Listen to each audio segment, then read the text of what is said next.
So today's topic of discussion is regarding hematology. Three topics will be covered. One is hematology X-ray, hematology charts, and bone marrow aspiration needle. Topic is very small. That's why I have decided if you people do stay, then I will cover neonatal jaundice in this class. If you do not stay, then that is up to you. In neonatal jaundice class, probably 4 or 5 students were present. কতজনকে এর মধ্যে neonatal jaundice এর ক্লাসটা করেছিলি? The class was taken just after your semester. হ্যাঁ সেই জন্যই বলছি. So this is the only X-ray that will be taken in the hematology class. So এটা তোরা সবাই জানিস, very easy. In hemolytic anemias, there is hyperplasia of the bone marrow and trabecular spaces. In the skull, one is called outer table of the skull and another is called inner table of the skull. There will be thinning of both outer and inner table of the skull, and in between the space will be hypertrophied. There are this space is called diploic spaces, and there are various trabeculae like things that are present into the diploic space. When the bone marrow goes hypertrophy, these trabeculae are straightened. That straightened trabeculae in the diploic space in the skull gives a typical appearance. It is called, you everyone know, hair on end appearance. Hair on end means চুলটা যেন দাঁড়িয়ে আছে. Hair on end, military chart. কি রকম ব্যাপারটা? So this is the skull X-ray and this is the hair on end. এই যে কি মনে হচ্ছে চুলটা দাঁড়িয়ে আছে. So this is called true cut appearance or hair on end appearance. So when you will be asked these questions, don't directly utter thalassemia. You will say this is a feature of hemolytic anemias. Then the examiner will ask you what are the anemias you will see in this picture. So this is the mnemonic HINEST, HINEST. Hereditary spherocytosis, iron deficiency anemia, neuroblastoma, hemolytic anemia, sickle cell anemia and thalassemia. তার মধ্যে most common আমরা দেখতে পাই hemolytic anemia and thalassemia. This is the mnemonic. HINEST, hereditary spherocytosis, iron deficiency anemia, neuroblastoma, hemolytic anemia, sickle cell disease and thalassemia. এই ছবিটা দেখ. So in this picture, this is the outer table, inner table. There is thinning of this space is the bone marrow and there are various trabeculae like structures এই হাড়ের মতো. When this goes hypertrophy, that সেই trabeculae গুলো কি হচ্ছে straightened হয়ে গেছে. বুঝতে পারছিস, straight হয়ে গেছে. That straightened these trabeculae gives this appearance.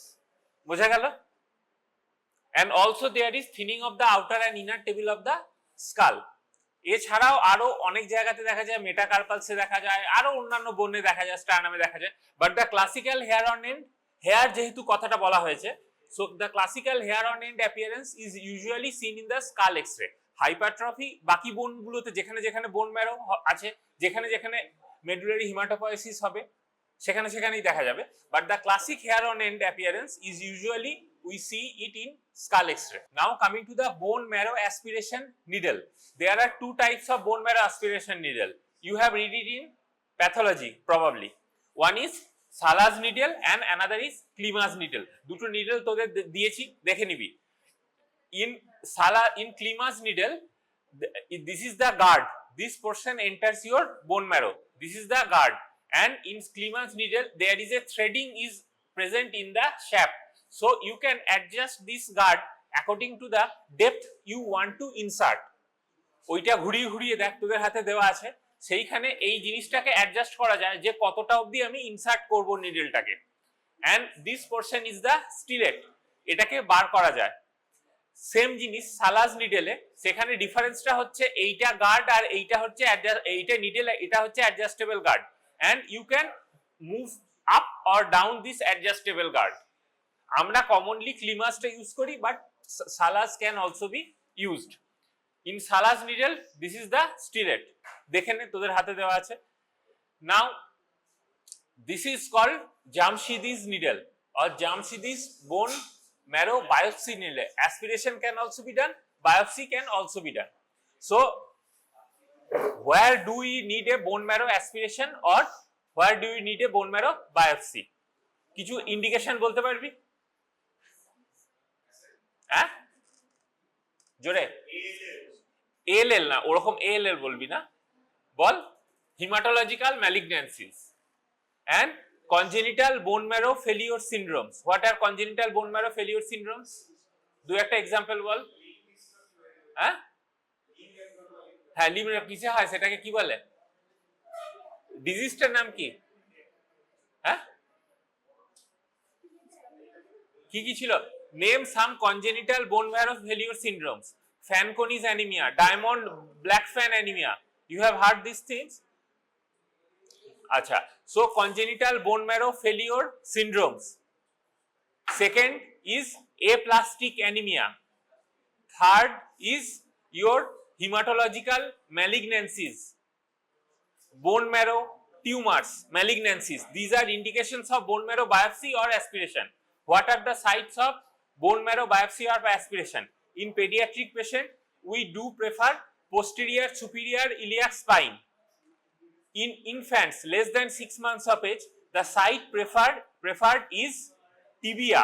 In the tibial tuberosity, just medial to the tibial tuberosity is the site preferred in infants. Other sites that can also be used are anterior superior iliac spine and sternum.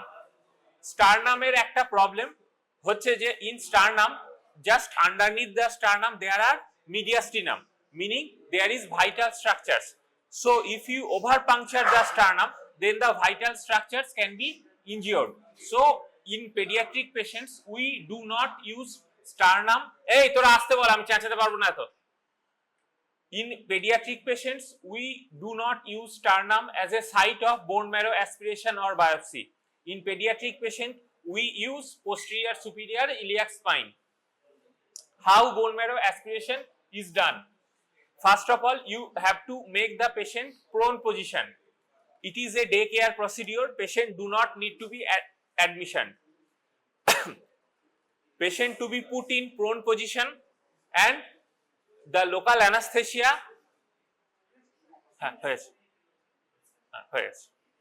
Local anesthesia is done using lignocaine and midazolam is done to sedate the patient. Then you have to introduce the bone marrow aspiration needle by a corkscrew fashion. ঘোরাতে ঘোরাতে introduce করা হয়. The moment you touch the periosteum, the patient will feel a pain because the periosteum has a rich nerve supply. And you go deeper to the periosteum and you will feel a fall of resistance when you are inserting the needle. That means you have inserted, you have gone to the bone marrow. Now you will remove the stellate. By removing the stellate, the tip of the stellate will look like that it has touched some bloody or bony spicules. And now you put a syringe, 10 ml syringe into the bone marrow needle. Then try to aspirate the needle. Some bloody material will come out. That is the bone marrow. Bone marrow has very rich fibrin. That is a very rich fibrin material. So it has a high chance of coagulation instantly. 3-4টে slide রাখা হয়, make যেমন ভাবে তোরা ব্লাডের smear করেছিলি প্যাথোলজিতে, সঙ্গে সঙ্গে একটা ড্রপ অফ ব্লাড নিয়ে একটা স্লাইডের উপর রান করে, ঠিক বোন ম্যারো সেরকম করা হয়। সেই মেটেরিয়ালটা নেওয়া হয়, এক ড্রপ করে তার সাথে সাথে একটা স্মিয়ার তৈরি করা হয়। ব্লাড স্মিয়ার আর বোন ম্যারো স্মিয়ার দেখতে একই রকম বাইরে থেকে হয়। Only exception is in bone marrow smear the smear will be little bit of rough because slight bony spicules will be present. Otherwise blood smear or bone marrow smear dekhte ekই রকম লাগে. Now you stain it by HNE or whatever stain you want to do and put it under microscope. এটা হচ্ছে aspiration. Next same জিনিসটা যদি তুই bone marrow biopsy করতে চাস, put this needle inside the bone marrow and make a roundish movement so that the bone marrow material goes inside the needle. Stellate bar kore diyechiস. Now put out the needle. আর যের মধ্যে biopsy মেটেরিয়ালটা কোথায় আছে, এর মধ্যে ঢোকানো আছে। একটা কোনো needle বা স্টিলেট দিয়ে সেই বায়োপসি মেটেরিয়ালটাকে ফরমালিনের মধ্যে নিয়ে নেওয়া হয়। নাও ইউ পুট অন, যেরকম ভাবে বায়োপসি করা হয় জাস্ট প্যাথোলজি অন্য সেই মতো করা হয়। বোঝা গেল? বুঝতে কারোর অসুবিধা আছে কিভাবে বোন ম্যারো করা হয়? নেই। So next topic is the hematology charts. So these are these like charts will be given, যেমন তোদের সেমিস্টারে দেওয়া হয়েছিল ইউরিন চার্ট, ব্লাড চার্ট, সেরকম হিমাটোলজি চার্টস দেওয়া হবে। এই চার্টগুলো আমি দেখাচ্ছি মানে এরকম নয় যে এই চার্টগুলোই এখানে দেওয়া হবে। সেই চার্ট তোকে ইউ হ্যাভ টু ইন্টারপ্রেট, যে এই চার্টগুলো আমি ছবি তুলে নিয়ে মুখস্থ করে চলে গেলাম, সেই চার্টগুলোই বইতে পরীক্ষা এলো, সেটা হবে না। ঠিক আছে? নাও hematology charts say first you have that is a report of examination of blood sample. So বোঝা গেল এটা hematology charts.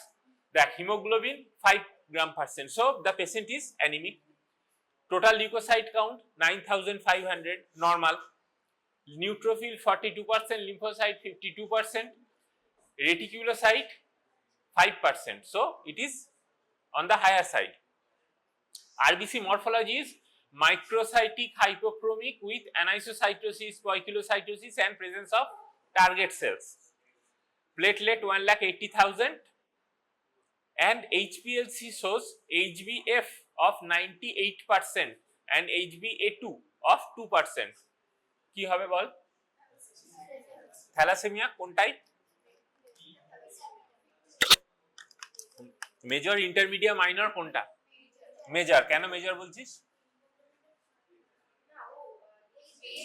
HbF is 98%, so it has to be thalassemia major.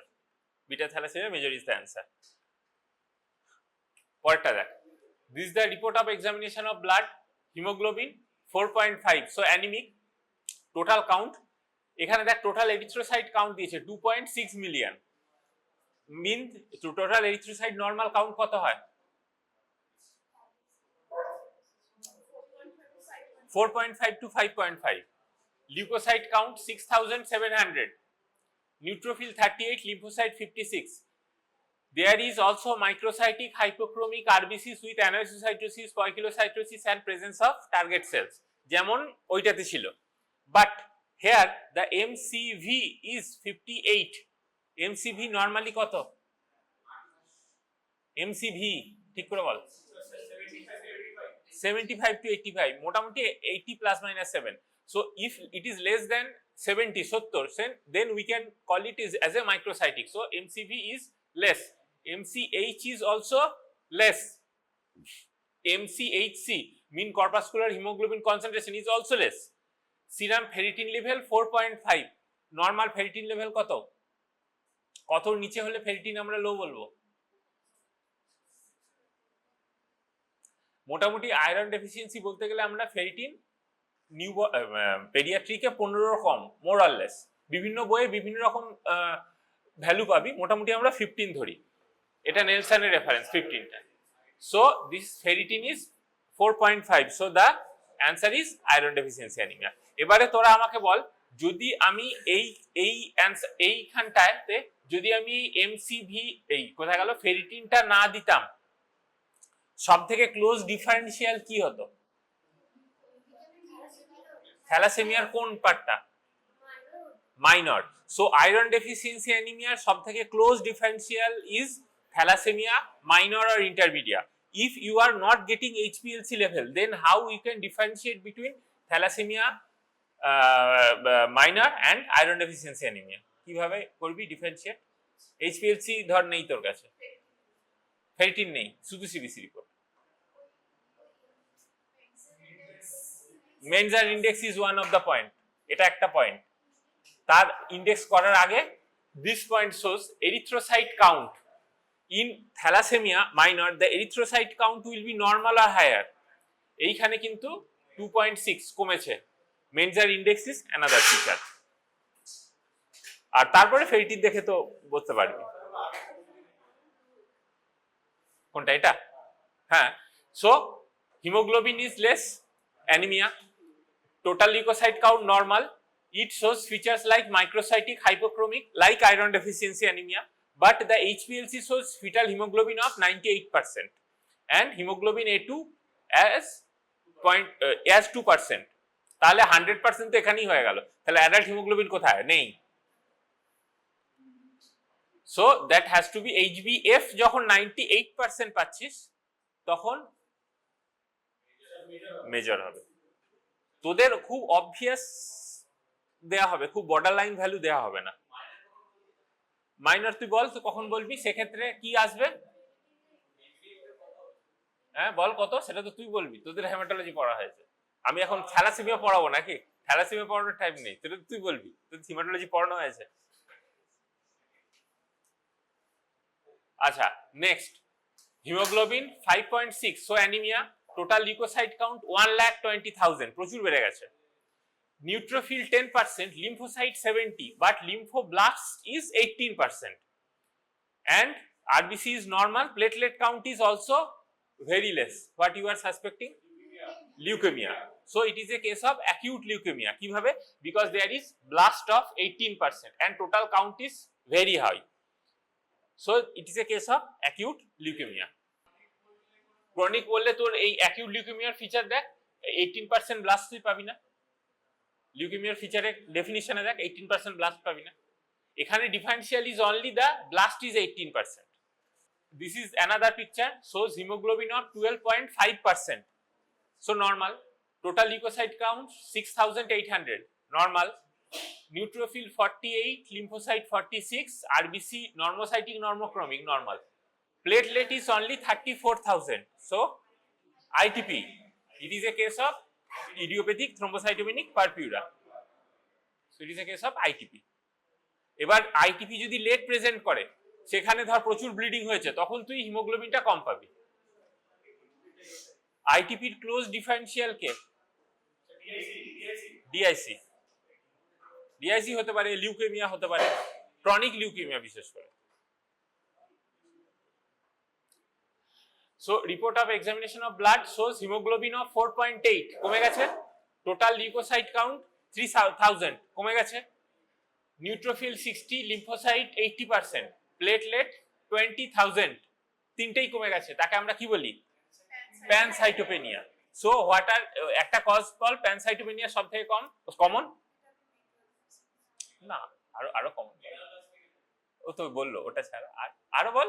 এপ্লাস্টিক anaemia, aplastic anemia. So it is a case of pancytopenia. কারণ আমরা এখানে তিনটে sell নিয়েছি, কম দেখাচ্ছি।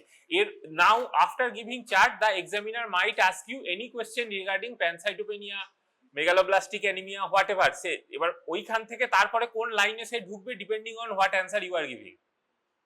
তবে চার্ট বা এক্সরেতে তুই হয়তো অনেক কিছু জানিস, সবটাই একসাথে বলে দিবি না। এক্সামিনার যেটা জিজ্ঞেস করবে শুধু সেইটা বলবি। Let the examiner ask next question. Second topic is the neonatal jaundice. So this is a very important topic, as in newborn table you are probably, you will be, this is almost certain that you will be asked questions regarding neonatal jaundice. Last এক্সামে তোদের neonatal jaundice পড়ানো হয়নি, যে যা খুশি বলেছিস আমি pass করিয়ে দিয়েছি, কোনো অসুবিধা নেই। কিন্তু এরপর যদি ওরকম অ্যান্সার দিস আর কিন্তু পাস করাবো না, ঠিক আছে? আগের বার পাস পড়ানো হয়নি, যে যা পড়েছিস বলেছিস, ঠিক আছে, কোনো অসুবিধা নেই। So this the most common neonatal disease that do occur in neonates, and we usually deal with neonatal jaundice in every day of our life. So neonatal jaundice can be physiological and pathological. Physiological neonatal jaundice is almost present in every neonate. Whether you need to treat the physiological neonatal jaundice or you do not need to treat the jaundice, it depends on the level of bilirubin that is present in the blood. We will come to that later. Coming to the neonatal jaundice, it is the physiological jaundice that usually do appear in term neonates within 4 to 5 days, and in pathological jaundice that usually do appear in preterm babies. Physiological jaundice can appear up to 2 weeks of life, but in term babies it usually do appear within 4 to 5 days. So in every neonate we have to see a child twice daily in broad daylight. So it is essential that all newborn babies must be screened twice daily. দিনে দুবার দেখতে হবে, to see whether the patient is developing neonatal jaundice or not in broad daylight. এই চার্টটা মনে রাখবি, this is the bilirubin metabolism chart. এটা ছবি তুলে রাখতে পারি, সেটা তোদের বইতে নেই। এখানে এই চার্টটার মধ্যে what are the causes of physiological and pathological jaundice, তার মোর অর লেস কজগুলো বলা আছে। কিভাবে? First of all, there is breakdown of haemoglobins and haem proteins. If there is breakdown of hemoglobin and heme proteins, so the disease where there is increased destruction of red blood cells like polycythemia, cephal hematoma, hemolysis like Rh and ABO incompatibility, enzyme deficiency like G6PD, pyruvate kinase, etc. can cause increased breakdown of hemoglobin. সেটা যদি বেশি হয় তাহলে jaundice হতে পারে। Number 2 is unconjugated bilirubin binds to albumin. অ্যালবুমিনে bind করার পর কি হয়? that usually becomes soluble. Unconjugated bilirubin is insoluble. So if there is hypoalbuminemia, then that binding is hampered. So that is another cause. Also conjugation is helped by enzyme glucuronide transferase. So in that enzyme deficiency there will be jaundice. That conjugated bilirubin goes into the intestine. So in diseases where there is increased enterohepatic circulation, তাহলে এই বিলিরুবিনটা আবার absorb হয়ে যাচ্ছে, that can cause jaundice like preterm babies, breast milk jaundice and bowel obstruction. Another, some causes like that increases chances of free unconjugated bilirubin to deposit in the brain and can cause kernicterus like hypoxia and metabolic acidosis. So এইটা হচ্ছে overall pathology, কোথায় কোথায় jaundice, neonatal jaundice হতে পারে তার pathology. দেখ এখানে অদ্ভুত ভাবে তোরা একটা অ্যাডাল্টে যা যা জন্ডিসের কারণ পড়েছিস তার মধ্যে একটাও নেই। মোস্ট কমন অ্যাডাল্ট জন্ডিসের কারণ কি? Infectious cause, hepatitis. তোর জন্ডিস হলে কি ভাববো? Hepatitis virus.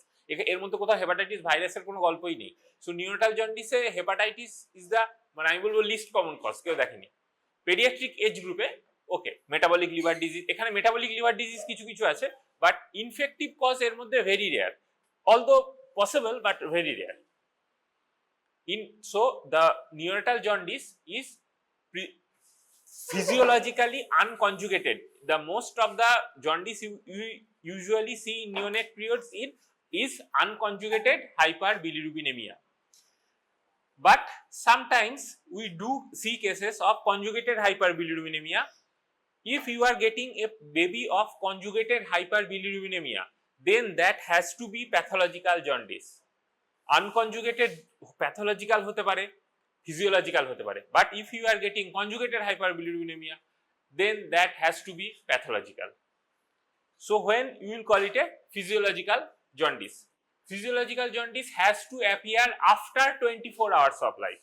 প্রথম দিনের মধ্যে physiological jaundice appear করে না, and the serum level goes maximum up to 15 mg per dl.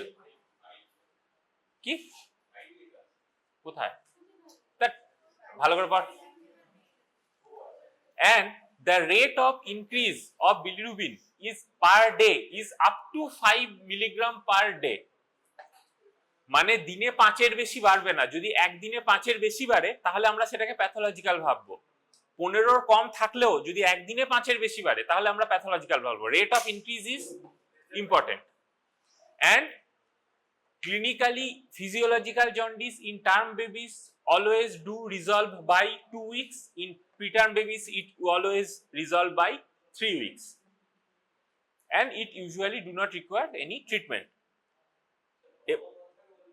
আসবো তোর চার্ট দিয়ে আসবো। now coming to the pathological jaundice. Pathological jaundice appears within 24 hours of life. 24 ঘন্টার মধ্যে বাচ্চার জন্ডিস দেখা যাচ্ছে, মানে that has to be pathological. You need to treat the patient. And the rate of increase in bilirubin is more than 0.2 mg per dl per hour per kg. মানে 3 KG যদি বাচ্চা হয় একদিনের মধ্যে 0.2 মানে হচ্ছে 0.6 per hour per day, তাহলে per day তে কত আসছে into 24, তাহলে কত আসছে এবার হিসাব করে নে। বা more than 5 mg per dl per day যদি হয় then it has to be pathological. any jaundice that is persisting beyond 2 weeks, আমি 0.2 বললাম, সরি 2 ওটা not 0.2, and beyond 2 weeks of life is pathological. Another is direct bilirubin, that is conjugated bilirubin if it is more than 2 or 20% of the total bilirubin value, then it has to be pathological. মানে ধর total bilirubin আসছে 10, তার 20% কত? 2, তার থেকে বেশি conjugated portion, it has to be pathological. বা ধর টোটাল বিলিরুবিন আসছে 15, তার 20% কত? 3, বাট বিলিরুবিন আসছে 2.5, but that has to be pathological. Either 2 এর বেশি বা টোটালের 20% এর বেশি। বুঝতে পারলি? দ্যাট হ্যাজ, আচ্ছা ধর আমি বললাম যে প্যাথোলজিক্যাল যদি কনজুগেটেড বিলিরুবিন হয়, সেই পোরশনটা টোটাল বিলিরুবিনের 20% বা অ্যাবসলিউট ভ্যালুতে 2 এর বেশি, যে কোনো একটা হলেই আমি প্যাথোলজিক্যাল ভাববো। হ্যাঁ, ধর আমি বলছি একটা বিলিরুবিন টোটাল বাচ্চার পেয়েছিস 5, তার বিলিরুবিন 20% কত আছে?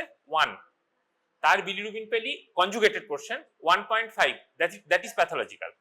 উল্টো দিকে একটা পেশেন্টের বিলিরুবিন 15, তার 20% কত? 3, তার 2.5 পেলি, দ্যাট ইজ প্যাথোলজিক্যাল। 2 এর বেশি হতে হবে বা 20% এর বেশি হতে হবে, যে কোনো একটা হলেই pathological. Now coming to the causes of physiological jaundice. Physiological jaundice কি কি কারণে হতে পারে? দুটো মেন আছে, that cause is why there is physiologically jaundice is present in newborns. First of all, there is increased destruction of the RBCs. নিউবর্নে যে RBC পেটের ভেতর থাকে, HbF থাকে, তারপরে HbA হবে, তো ডেস্ট্রয় হবে অবশ্যই। So there is decreased RBC survival. আমাদের নর্মাল কত আরবিসি সার্ভাইভ করে? 120 days, তো নিউবর্নে around 90 days. So there is increased destruction, increased chances of bilirubin production. Number 2 is the poor hepatic conjugation capacity. UTP যে এনজাইমটা আমাদের glucuronidase transferase enzyme is immature, more so in preterm babies. Term baby তো immature থাকে, preterm baby তে আরো immature থাকে. So in the preterm babies are more prone to develop neonatal jaundice. এছাড়া কিছু cause আছে, লাইক ইনক্রিজ এন্টেরোহেপাটিক সার্কুলেশন, এটা বুঝবি না, ছেড়ে দে, অত ইয়ে করতে হবে না, তো পরে আসছি। তোরা এই দুটো বলবি, একটা one is decreased RBC survival, another is enzyme immaturity in liver. দুটো জন্ডিস ফিজিওলজিক্যালি তোদের মনে রাখতে হবে, one is breast feeding jaundice, another is breast milk jaundice. Breast feeding jaundice is the most common than that of breast milk jaundice. Breastfeeding jaundice appears due to inadequate feeding, and jaundice appears at the late part of the first week. Usually it is seen in exclusively breastfed infants. কেন হয়? Because যত তুই খাওয়াচ্ছিস না বাচ্চাকে, যদি poor feeding হয়, so there is increased chances of enterohepatic circulation, so bilirubin get absorbed in the blood. Treatment কি? ভালো করে খাওয়াতে হবে, increase the breastfeeding. It is also called suboptimal intake hyperbilirubinemia, মানে যেহেতু কম খেয়ে হচ্ছে, তো suboptimal intake hyperbilirubinemia. Maternal condition যেগুলোতে পুয়ার ফিডিং হতে পারে, যেমন improper breastfeeding technique, breast engorgement, cracked nipples, sore nipples are the leading causes of breastfeeding jaundice. So the treatment of breastfeeding jaundice is, the cause of the breastfeeding jaundice is problem in the feeding. Coming to the breast milk jaundice, it is rarer, very rarer than that of breast milk jaundice.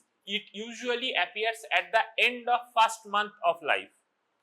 The high concentration of beta-glucuronidase enzyme that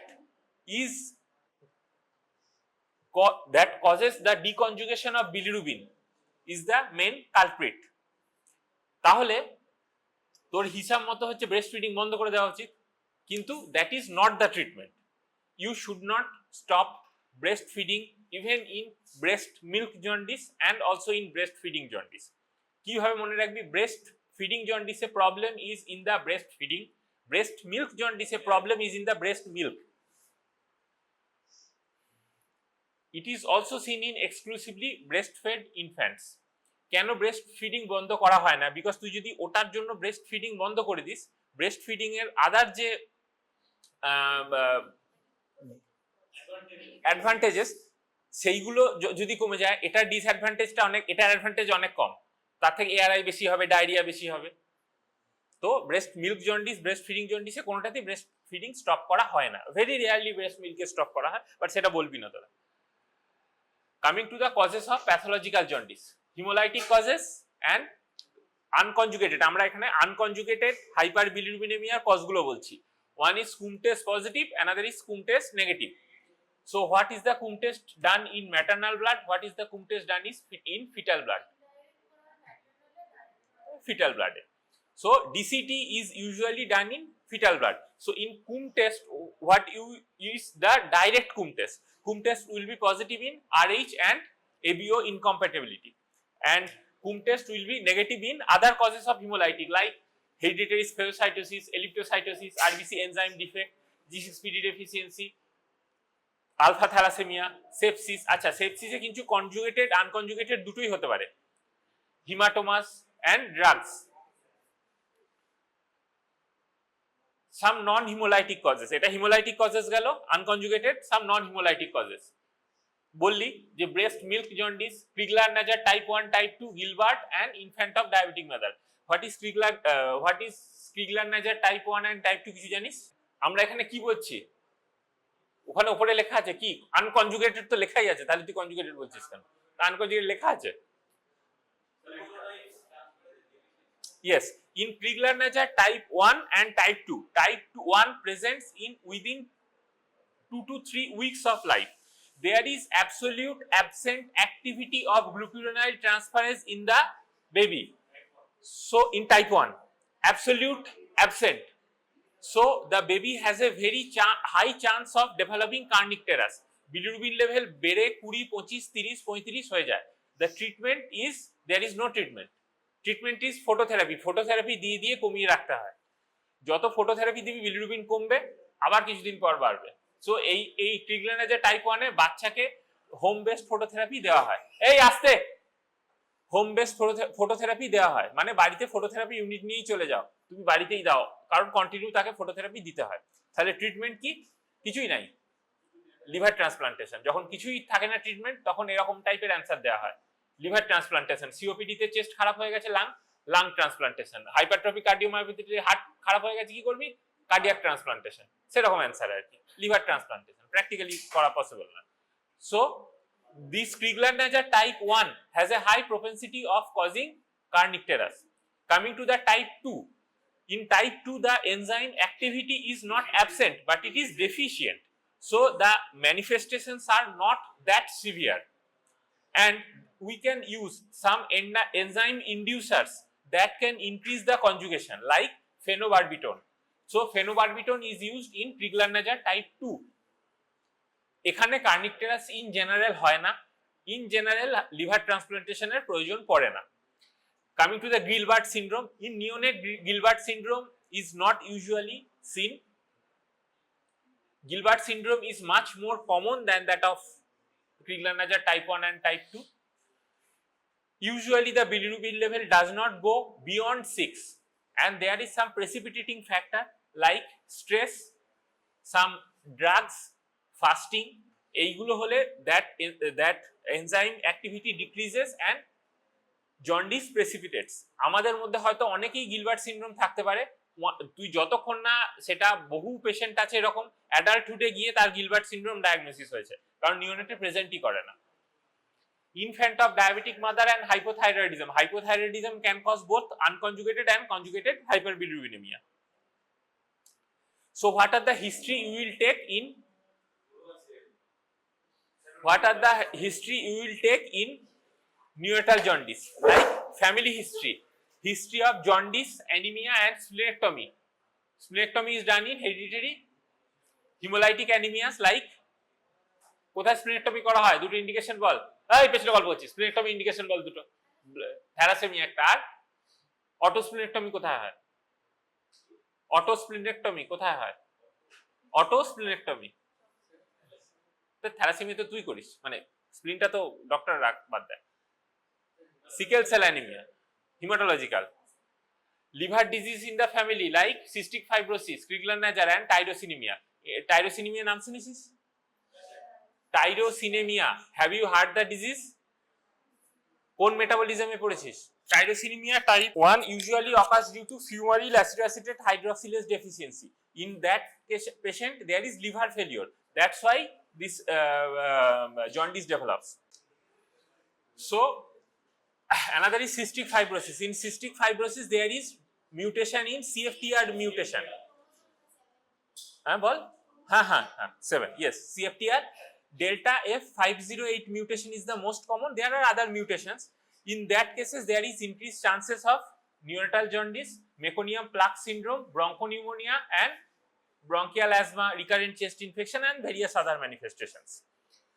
And illness during pregnancy, torch infection also precipitates neonatal jaundice, infective cause এর মধ্যে। Labour history, birth trauma, vacuum extraction. Vacuum extraction মানে হচ্ছে তোরা 3 idiots এ যেটা দেখেছিস ভেন্টুস। ভেন্টুসের মূল problem হচ্ছে যে যেহেতু মাথাটাকে সাক করে বার করা হয়, there is increase chances of cephalhaematoma. So in cephalhaematoma that blood accumulates into the scalps. তো তারপরে যখন লাইসিস হয়ে ব্লাডটা ডিসলিউট করে, তো that increases the chances of late jaundice. So history of vacuum extraction, birth trauma, inborn infants with HIE, hypoxic ischemic insult, seta that increases the permeability of blood-brain barrier, increased chances of kernicterus. Delayed cord clamping, delayed cord clamping korle ki hoy, more blood goes to the fetus, so increased chances of hemolysis. tar bade ki tu delayed cord clamping korbi na, eta noy kintu delayed cord clamping korbi, that is a side effect. আর is negative ফেটিক হলো ওইগুলো। আচ্ছা, poor feeding, vomiting, sepsis, infrequent stooling ছেড়ে দে, এগুলো তোদের লাগবে না। Now how do you examine the a baby of neonatal jaundice? First of all visual examination. Visual examination we do it's by modified Kramer rule. So প্রথমে জন্ডিসটা ইওলোইশনেস appear করে head থেকে শুরু করে আস্তে আস্তে progresses from cephalocaudal direction. Examination করতে হবে ব্রড ডে লাইটে, টিউবেল লাইটে নয়। সো এইখানে দেখ হেডটাকে 1 দেওয়া আছে, chest 2, lower part of the abdomen 3, upper arm 4, lower palms and soles 5. That means face and neck 5 to 7, chest upper abdomen 7 to 9 et cetera. এখানে দেখ কিরকম ভাবে মনে রাখবি, 1 2 3 4 5 2 করে অ্যাড করে যাবি, 5 to 7, 7 to 9, 9 to 11, 11 to 13, 13 to 15, 2 করে অ্যাড করে যাবি। আচ্ছা, অনেক বইতে এই ভ্যালুগুলো একটু আলাদা পাবি। 7টা অনেক জায়গায় 9 আছে, 9টা 11 আছে, তো কোনো ব্যাপার নেই, এটা মডিফাইড ক্র্যামার রুল। এই রুলটা তোদের বই থেকেই নেওয়া হয়েছে, আমি আরো অন্য জায়গা থেকে নিতে পারতাম, বাট তোরা যেহেতু অ্যাজ এ ঘাই আমরা আন্ডার গ্রাজুয়েট টেক্সট বুক হিসাবে বলি, তো এটা ঘাই থেকেই ওই জন্য নিয়েছি যাতে কনফিউশন না হয়।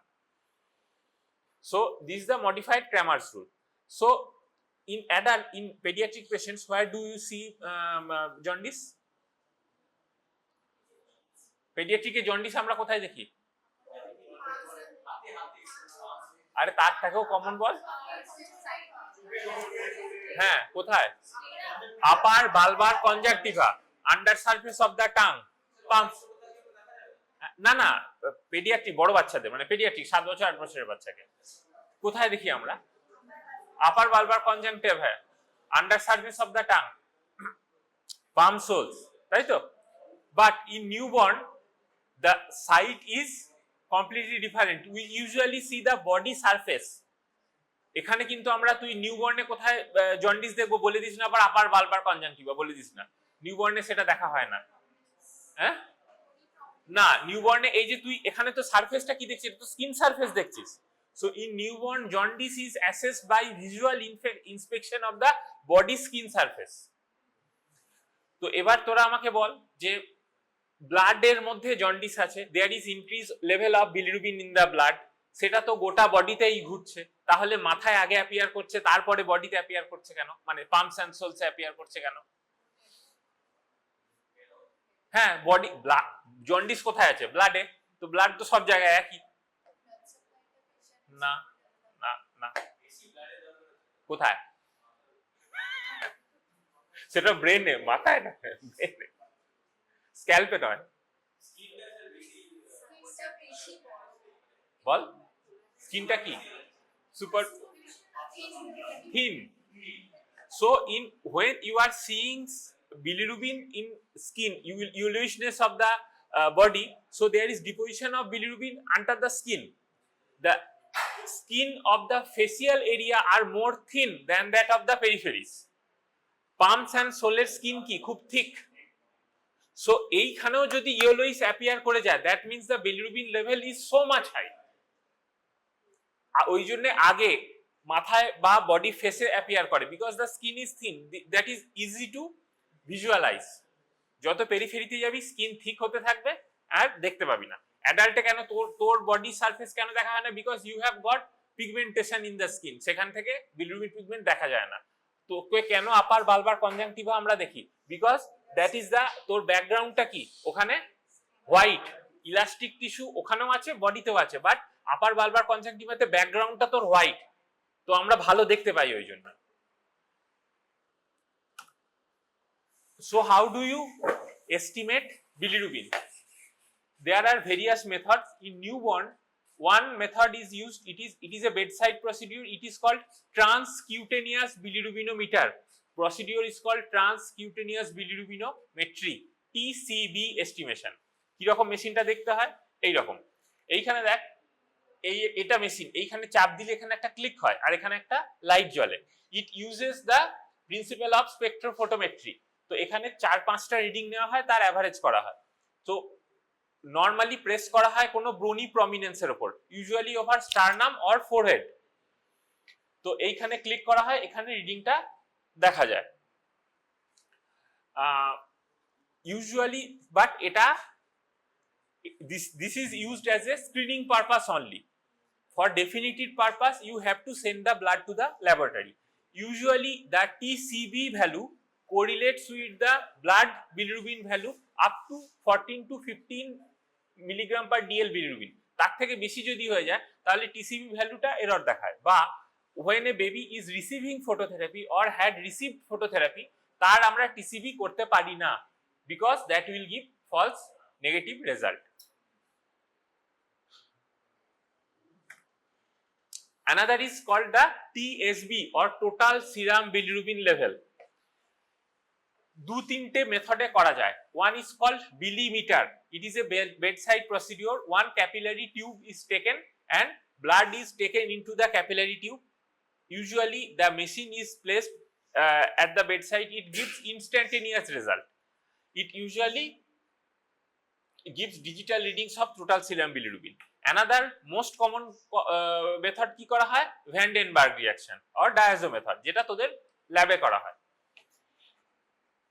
Another method is called end tidal carbon monoxide breath level, মানে বিলিরুবিন মেটাবলিজমে তুই মনে কর একটা স্টেজে আছে কার্বন মনোক্সাইড বেরোয়, so that carbon monoxide we do exhale into the air.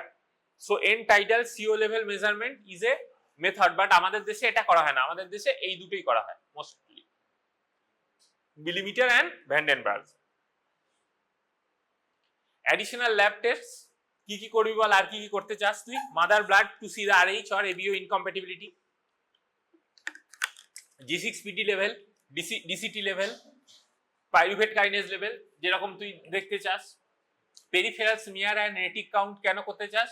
Because if there is chances of hemolysis, then the retic count will be higher and there will be fragmentation of the RBCs in peripheral smear. আচ্ছা, G6PD measurement হয়ে গেল। So now coming to the management of hyperbilirubinemia, what do you treat?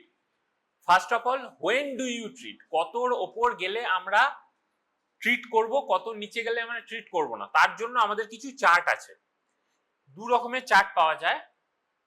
This is called ভুটানি নোমোগ্রাম। এখানে দেখ 3টে জিনিস আছে। ওপরে একটা আছে, এটা আওয়ার্স অফ লাইফ, 12 ঘন্টা, 24 ঘন্টা, 36, 48, 60 hours, and this is the total serum bilirubin level. এখানে 3টে লেভেল কার আছে, low zone, low risk, medium risk, high risk. মানে আমরা depending on the age of the baby and the total serum bilirubin, we will plot the bilirubin level into the curve. If it goes above that zone, then we will start phototherapy. That is the principle. So if the baby is having low risk, তাহলে আমরা এই কার্ভটা follow করব. If the baby is having no risk, then we will follow this curve.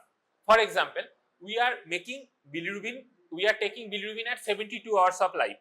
For example, bilirubin comes 12, ধর 12 এলো, তাহলে 72 hours, এটা 12 মানে হচ্ছে 11 12 মানে এইটা প্লট হচ্ছে, তাই তো? So if the baby is having in low risk zone, then we will have to start phototherapy because তার উপরে আছে. But if there is no risk, কোনো রিস্ক নেই, then you do not need to start phototherapy. So whether you need to start phototherapy depends on the risk factors of the baby. What are the risk factors? I will come to that. This is called Bhutanese nomogram. এছাড়া আরেকটা কিছু curve আছে. This chart is provided by American Academy of Pediatrics. এখানে ওরা কি করেছে, depending on gestation, so this is the curve, phototherapy threshold with no recognized risk factors. মানে কোনো যদি রিস্ক ফ্যাক্টর না থাকে তাহলে আমরা এটা করব. এখানে দেখ পাঁচটা কার্ভ আছে, 35, 36, 37, 38, 39, 40. Depending on the gestation you will follow the curve. মানে ধর 72 আওয়ার্সে বিলিরুবিন এসছে, অ্যাজ পার দিস কার্ভ ধর 18, আর জেস্টেশন হচ্ছে 35 উইকস, সো এই লাইনটার উপরে আছে will start phototherapy, like that. This is curve, this we will follow this curve if there is no neurotoxicity risk factors. যদি রিস্ক ফ্যাক্টর থাকে then we will follow this curve. এখানে threshold গুলো একটু কমের দিকে আছে, মানে if there is chances of neurotoxicity we will give phototherapy at a much lower level than that of a normal baby. যার রিস্ক ফ্যাক্টর বেশি আছে তার আমি থ্রেশহোল্ডটা কমে যাবে. এটা হচ্ছে তোকে চারটা মনে রাখতে হবে না, ব্যাপারটা মনে রাখ. বল, দুটো আলাদা আলাদা কার্ভ. ধর আমি একবার চারটা ভুলে যা.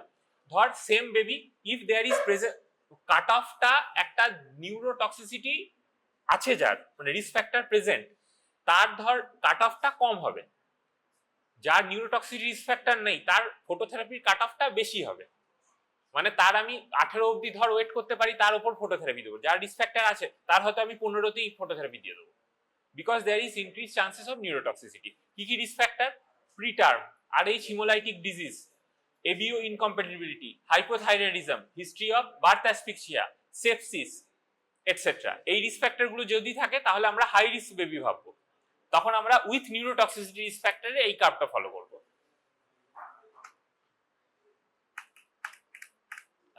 So aim of giving phototherapy is to prevent the bilirubin induced neurological dysfunction or BIND. BIND to the short note আছে.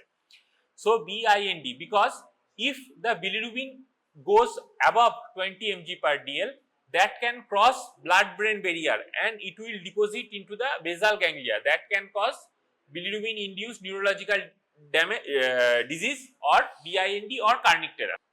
So these are neurotoxicity risk factor. First of all, prematurity, RH, G6PD deficiency, hemolytic conditions. Hypoalbuminemia is a risk factor. কেন? Albumin helps in conjugation of bilirubin. প্রথমে পড়েছিলাম. So hypoalbuminemia is a risk factor. Sepsis is also a risk factor. So how phototherapy is given? তোকে আগে ছবিটা দেখাই তারপর. So this is a picture of giving a baby phototherapy. Phototherapy মানে you have to put the baby under blue violet light. blue violet light এ এখানে দেখ এইটা হচ্ছে ফটোথেরাপি স্ট্যান্ড. এইটা আমাদের ফটোথেরাপি স্ট্যান্ড আছে, ওয়ার্ডে গেলে দেখে নিতে পারবি নিকুতে গেলে. So we have to cover the eyes and genital areas to give phototherapy. Phototherapy দুভাবে দেওয়া যায়. One is called single surface phototherapy, another is called double surface phototherapy. Single surface phototherapy মানে এটা যেখানে আছে, you are putting the baby in a bed and you are giving phototherapy, so one side of the body is getting phototherapy. In double surface phototherapy, the mattress over which the baby lies is transparent and the phototherapy unit, another one, is put below the cot. So দুটো সারফেসই phototherapy পাবে. The baby is giving phototherapy in the above surface and lower surface. That is called double surface phototherapy or intensive phototherapy. So phototherapy, we have started phototherapy. We will see the patient bilirubin after at least 12 hours to 24 hours of giving phototherapy. তো যত ফটোথেরাপিতে আমি যখন দিলাম তারপরে 12 ঘন্টা থেকে 24 ঘন্টা পর আবার বিলিরুবিন দেখবো। ধর আমার একটা বাচ্চার ফটোথেরাপির কাট অফ ছিল হচ্ছে 16 তোর প্রথম বিলিরুবিন এসেছিল 18 you have started phototherapy after giving 12 hours of phototherapy, now the bilirubin is say 15.5, তাহলে কাট অফের নিচে এসছে। So will you stop phototherapy? No, at least যত কাট অফ তার থেকে 2 বা তার বেশি কম যতক্ষণ না হয় আমরা ফটোথেরাপি স্টপ করি না। মানে 16 কাট অফে তুই দিয়েছিলি, 14 বা তার কম হলে phototherapy you have to stop. Then you send total bilirubin after 24 hours. এটাকে বলে rebound total serum bilirubin. Rebound total serum bilirubin কি রকম হয়, যে অনেক সময় ফটোথেরাপি স্টপ করার পর হঠাৎ করে আবার হিমোলাইসিস হয় এবং বিলিরুবিন বেড়ে যায়। সো সেটা যাতে না হয় আমরা টোটাল সিরাম বিলিরুবিনটা আবার পাঠাই 24 আওয়ার্স। তো এখানে একটা জিনিস দেখ, when you are giving phototherapy we are not treating the cause, আমরা জাস্ট বিলিরুবিনটাকে কমাচ্ছি। So when you are not treating the cause, if the cause is hemolysis, if the cause is G6PD deficiency, the baby will again develop jaundice, right? So you have to treat the cause. If the cause is physiological, then that will be cured. So it is a phototherapy. Now in phototherapy usually blue, green, violet light is used. আমাদের এখানে এখন LED light পাওয়া যায়, very effective. Wavelength is 460 to 490 nanometer, and 460 to 490 nanometer is wavelength. Cot থেকে phototherapy যে unit তার distance should be around 45 centimeter. The irradiance should be 30 microwatt per nanometer per centimeter square. There are some mechanism by which bilirubin is decreased in phototherapy. One is called structural isomerization, that the phototherapy light forms bilirubin to lumirubin. That lumirubin is soluble in water, that is usually excreted in urine. This is the main mechanism, structural isomerization. Another mechanism is called photoisomerization. In photoisomerization, Z isomers of bilirubin are converted into E isomers, but the E isomers are not stable. That after some time it usually gets converted to Z isomers. So it is a minor mechanism by which bilirubin decreases. Another is called photooxidation, that is also a minor mechanism. Main mechanism is structural isomerization, bilirubin to lumirubin. Coming to the adverse effect of phototherapy, বানিয়ে বল দুটো। Phototherapy দিলে adverse effect কি হতে পারে, বানিয়ে দুটো বল। চোখে, হ্যাঁ চোখে কি হতে পারে? সো ইউ আর ওই রকম একটা, তুই ভাব ওই রকম একটা লেজারের মতো আলো তোর চোখে সারাক্ষণ যদি পড়তে থাকে, that can cause retinal damage.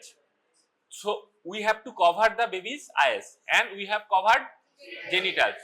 So কি হতে পারে, গোনাডাল টক্সিসিটি হতে পারে in males. And another common feature is, তুই ভাব ফটোথেরাপি মানে হচ্ছে একটা বাচ্চাকে তুই রোদের মধ্যে রেখে দিচ্ছিস কাইন্ড অফ। আচ্ছা, আর একটা কমন মিসকনসেপশন, প্রিভিয়াসলি মায়েদের মধ্যে এটা শোনা যেত যে বাচ্চাকে রোদে রেখে দিলে জন্ডিস কমে যাবে, but that is a misconception. Okay, there is more chance of getting hyperthermia and dehydration than that of curing jaundice. So in তুই phototherapy common একটা কি, hyperthermia is a common side effect. Another is dehydration, and another one rash is seen in phototherapy, সেটাকে বলে phototherapy rash or flea beating rash. phototherapy যদি দেওয়া হয় দেখবি লাল লাল লাল লাল কিছু বাচ্চাদের র্যাশ বেরোয়, flea beating rash or phototherapy rash. Another feature is called bronze baby syndrome. Bronze baby syndrome মানে হচ্ছে যাদের ইন্টেন্সিভ ফটোথেরাপি দেওয়া হয়েছে, যেমন বিশেষ করে কাদের পাওয়া যায়, ক্রিগল্যান্ডার type 1। So bronze baby syndrome মানে হচ্ছে বাচ্চাটা দেখতে প্রবাবলি কালো রঙের হয়ে যায়, ব্রোঞ্জের কালার ঠিক হয় না, ব্ল্যাকিশ হয়ে যায়। কিরকম দেখতে হয়, এইরকম, দেখ অনেকটা ব্ল্যাকিশ। না না, হ্যাঁ। So you will see that এই ন্যাপিস পোরশনটা ওর কভার্ড আছে, এটা যদি খুলিস তাহলে দেখবি এইটা কালো, এই পোরশনটা সাদা। So not fully reversible but mildly reversible, কালারটা হয়তো রিভার্ট ব্যাক করে বাট পুরোটা করে না, bronze baby syndrome.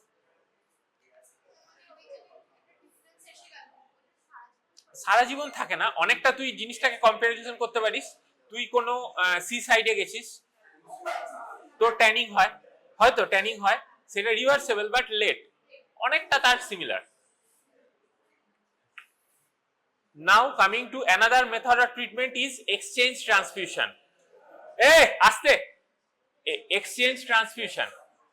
Exchange transfusion mean in the patients where the phototherapy has failed to act. Phototherapy te কাজ হচ্ছে না, so you want to change the baby's blood as much as possible. It is called double volume exchange transfusion. তোর প্রচুর ঘুম পাচ্ছে, আমি বুঝতে পারছি, কিছু করার নেই। হ্যাঁ, তুই ঘুমোচ্ছিলি, যে দেখেছি আমি। So another method is called double volume exchange transfusion or DVET. কিভাবে করা হয়, যে বাচ্চার আম্বিলিকাল একটা আর্টেরিয়াল লাইন করা হয় বা পেরিফেরাল আর্টারি লাইন করা হয়, একটা 3-way ক্যানুলা লাগানো হয়, সেখানে 5 ml বা 10 ml ব্লাড পুশ করলি, আবার 5 ml 10 ml ব্লাড উইথড্র করলি, দুটো 3-way ক্যানুলা, একটাতে উইথড্রয়াল ব্লাডটা জমা হয়, আর তুই যে ব্লাডটা দিতে চাইছিস সেখান থেকে কানেকশনে ব্লাডটা দেওয়া হয়।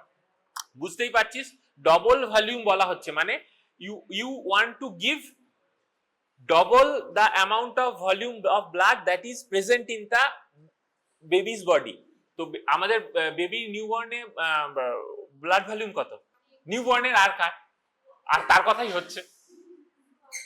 হ্যাঁ, কাছাকাছি বলছিস, ঠিক আছে। is 80 to 90 ml per kg।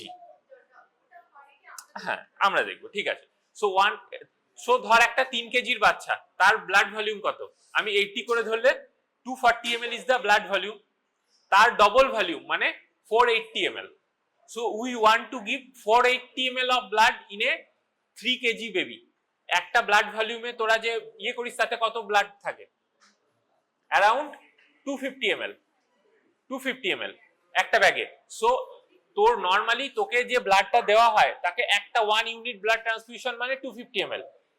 তোর বডি ওজন ওয়েট হয়তো 60-65, তো you are giving 2 units of blood in a 3 kg baby. That mean that is a massive blood transfusion. Definitely তোকে ব্লাড দিলে আমরা একটা ব্লাড দিই, ওইটুকু ছোট বাচ্চাকে তুই দুটো ব্লাড দিচ্ছিস, so that is a huge blood transfusion. So the complications of massive blood transfusion will be present in the double volume exchange transfusion. Massive blood transfusion এ যা যা সাইড এফেক্ট পড়েছিস এখানেও সেগুলো থাকবে। Yes, definitely, but তুই 5 ml blood দিচ্ছিস, 5 ml বার করছিস, তুই তো এরকম ভাবে বার করতে পারছিস না যে ব্লাডটা দিচ্ছিস সেটা তোর টেনে আসবে না। Always there is mixing. There will be mixing. So even if that's why you are giving double the amount of blood that is present in the body, যাতে মিক্সিং হলেও তোর আউটপুটটা বেটার হয়। So even after giving double volume blood transfusion, the amount of blood that is actually removed is not more than 70 to 80% because of the mixing. So what are the adverse effect? আচ্ছা, এটা হয়ে গেল। আচ্ছা, another advantage of exchange transfusion, it removes the antibodies and sensitized RBCs which are replaced with donor RBCs lacking the sensitized antigen, মানে RH incompatibility তে বা ABO incompatibility এটা is very effective. So this method, একটা 5 ml blood টানছিস, 5 ml দিচ্ছিস, it is called push pull method. Push করছিস, পুল করছিস, push করছিস, পুল করছিস, and the side effects are massive. এটা বলে দিয়েছি, side effects are massive like thrombocytopenia, hyperkalemia, hypocalcemia, hypoglycemia. Hyperkalemia কেন? There is increased chances of blood destruction. So hyperkalemia, hypoglycemia, hypocalcemia are the very serious side effects. Exchange transfusion করার পর কিন্তু phototherapy বন্ধ করা হয় না, phototherapy has to continue. This chart is similar to the previous chart but the lines are on the higher level. এটা exchange threshold দেখানো হয়েছে এই চার্টটাতে। This is the American Academy of Pediatrics chart. But there are some pharmacologic treatment of phototherapy of neonatal jaundice. এখানে বইতে অনেক কিছু পাবি, but practically ফেনোবারবিটন ছাড়া আর কিছু ইউজ করা হয় না ইন ট্রিগলারনাজার টাইপ 2। আদারওয়াইজ কিছু treatment like IVIG, IVF use করা হতো, but that is very rare. Use করা হয় না, ছেড়ে এগুলো। Now coming to the bilirubin toxicity or bilirubin induced neurological dysfunction. The bilirubin that is usually transferred to the blood-brain barrier and get deposited into the brain, probably in the basal ganglia, that causes kernicterus and chorioathetoid types of cerebral palsy and sensory neural hearing loss, because auditory nucleus is affected in the bilirubin deposition. আচ্ছা, এইটা তোদের short note আছে, BIND, bilirubin induced neurological dysfunction, BIND. Bilirubin deposited in the basal ganglia, cerebellum, hippocampus and brainstem nuclei and auditory nuclei. So in kernicterus there is these are risk factors আগেও পড়েছিস, acidosis, hypoalbuminemia, sepsis, increased intracranial hemorrhage and drugs like ceftriaxone that helps in deconjugation of the bilirubin, extreme preterm and encephalopathy. এটাকে বলা হয় BIND score or bilirubin induced neurological dysfunction score. পুরোটা মনে রাখতে হবে না, তিনটে স্টেজ আছে, মাইল্ড, মডারেট, সিভিয়ার। যদি মাইল্ড হয় তাহলে জানবি যে baby will be lethargic or hypotonic. যত সিভিয়ার হবে, স্টেজ 3 হবে, then the baby will be more of a hypertonic. Stage 3 of BIND is almost always lethal. অনেকটা টিটেনাসের মতো ফিচার দেখা যাবে, ওপিস্থোটনাস, রেট্রোকোলিস, হাইপারটোনিয়া, সিজার, টিটেনাসের মতো ফিচার। আর স্টেজ 1 এ হাইপোটোনিয়া, শ্রিল ক্রাই, এইসব ফিচার দেখা যায়। স্টেজ 2টা ইন বিটুইন। তো what is the prognosis? More than 75% infants die and 85% of the affected survivors have bilateral chorioathetosis with infantile muscle spasm যদি stage 3 হয়। Stage 1 treatable, stage 2 and stage 3 not treatable. Stage kernicterus-এর তিনটে জিনিস মনে রাখবি। One is called upward gaze palsy, sensory neural hearing loss and chorioathetoid types of cerebral palsy. Upward gaze palsy মানে আইবলটা নিচের দিকে থাকবে। Upward gaze palsy, sensory neural hearing loss and chorioathetoid types of cerebral palsy, তার সাথে caesar, হাইপারটোনিয়া এগুলো থাকবে। Next topic is conjugated hyperbilirubinaemia. মাথায় হাত দিয়ে লাভ নেই, ওই মাথায় হাত দিয়ে ফেললো, নেক্সট টপিক বললাম না, চুল করলে এখন চুলকানো শুরু করলি, তার আগে মাথায় হাত দিয়েছিল। Next topic is conjugated hyperbilirubinaemia. ডেফিনিশনটা আগে বলেছি। Most common cause of conjugated hyperbilirubinemia is neonatal hepatitis and biliary atresia. In biliary atresia meaning the biliary ductules are not developed inside the liver, so it is called biliary atresia. তার কিছু types আছে like Alagille syndrome, choledochal cyst and congenital and bile duct stenosis. Another important is neonatal hepatitis. Other causes like total parenteral nutrition, torch infection, sepsis, hypothyroidism. Most common তোদের যেটা use করা হয় সেটা হচ্ছে in biliary atresia what we will get is ecolic stool, meaning the stool will be white in color. Mother complain করবে the baby is having jaundice but the stool is white, there is no staining of the nappy. Nappy-তে সাদা staining but the baby is absolutely yellow. That is called ecolic stool. বাচ্চা হলুদ কিন্তু পটি সাদা। Normally কি বাচ্চা সাদা হয়, পটি হলুদ হয়। তো that is called ecolic stool that suggests the obstruction of the biliary tracts. So treatment কি? Usually treatment should be done within 2 months because the bile is the bile produced is hepatotoxic. যদি তার আগে treatment না করা হয় হেপাটোটক্সিটি হয়ে cirrhosis of liver, congenital liver failure হয়ে যায়, ক্রনিক লিভার ফেলিওর হয়ে যায়। তার আগে যে প্রসিডিওরটা করা হয় হেপাটোপোর্টোএন্টেরোস্টমি অর কসাইস প্রসিডিওর। এটা পার্শিয়ালি যদি biliary ডাক্ট অবস্ট্রাকশন হয় তাহলেই করা হয়। তাতে কি করা হয়, একটা লিভার থেকে একটা বাইপাস ট্র্যাক্ট করা হয় আপ টু ইন্টেস্টাইন, যাতে বাইলটা ওদিক দিয়ে ড্রেন আউট হয়ে যায়, otherwise the bile will damage the liver. So it is called hepatoportoenterostomy or Kasai's procedure. এই নামটা ধরা হয় বলে এখানে আমি তোকে বললাম।